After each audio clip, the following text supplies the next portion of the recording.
There's no feeling more intense than starting over. If you deleted your homework the day before it was due, as I have,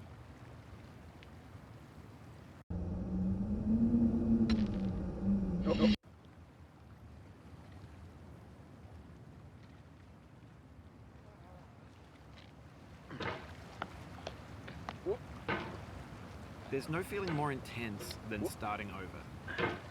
If you deleted your homework the day before it was due, as I have, or if you left your wallet at home and you have to go back after spending an hour in the commute. If you won some money at the casino and then put all your winnings on red but it came up black. If you got your best shirt dry cleaned before a wedding and then immediately dropped food on it. If you won an argument with a friend and then later discovered that they just returned to their original view. Starting over is harder than starting up. If you're not ready for that, like if you've already had a bad day, then what you're about to go through might be too much. Feel free to go away and come back. I'll be here. Alright, thanks for coming with me on this trip. I'll understand if you have to take a break at any point. Just find a safe place to stop and quit the game. And don't worry, I'll save your progress, always. Even your mistakes. This game is a homage to a free game that came out in 2002, titled Sexy Hiking. The author of that game was Jazuo, a mysterious Czech designer who was known at the time as the father of B games. And B games are rough assemblages of found objects. Designers slap them together very quickly and freely, and they're often too rough and unfriendly to gain much of a following. They're built more for the joy of building them than as polished products. In a certain way, Sexy Hiking is the perfect embodiment of a B game. It's built almost entirely out of found and recycled parts, and it's one of the most unusual and unfriendly games of its time. In it, your task is simply to drag yourself up a mountain with a hammer. And that act of climbing, in the digital world or in real life, has certain essential properties that give the game its flavor. No amount of forward progress is guaranteed. Some cliffs are too sheer or too slippery.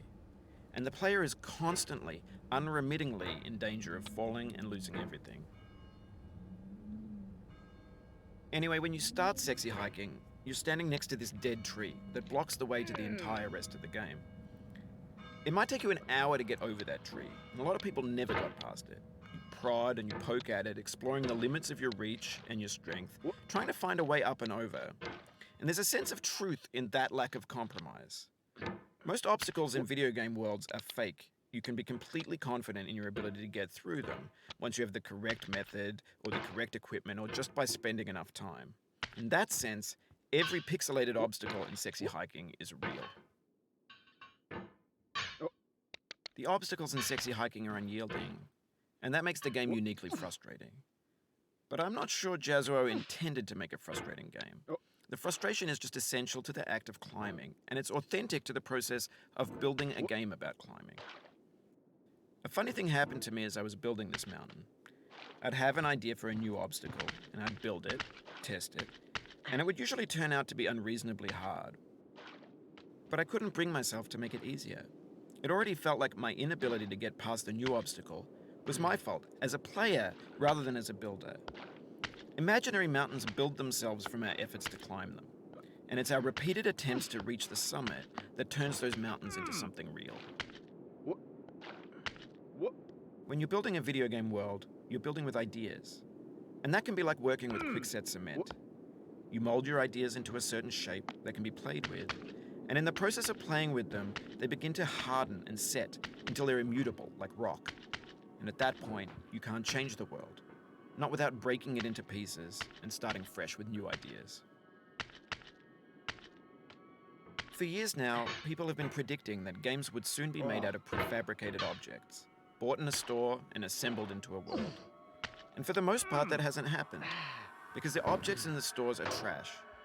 I don't mean they look bad or that they're badly made, although a lot of them are. I mean they're trash in the way that food becomes trash as soon as you put it in the sink. Things are made to be consumed and used in a certain context, and once the moment is gone, they transform into garbage. In the context of technology, those moments pass by in seconds.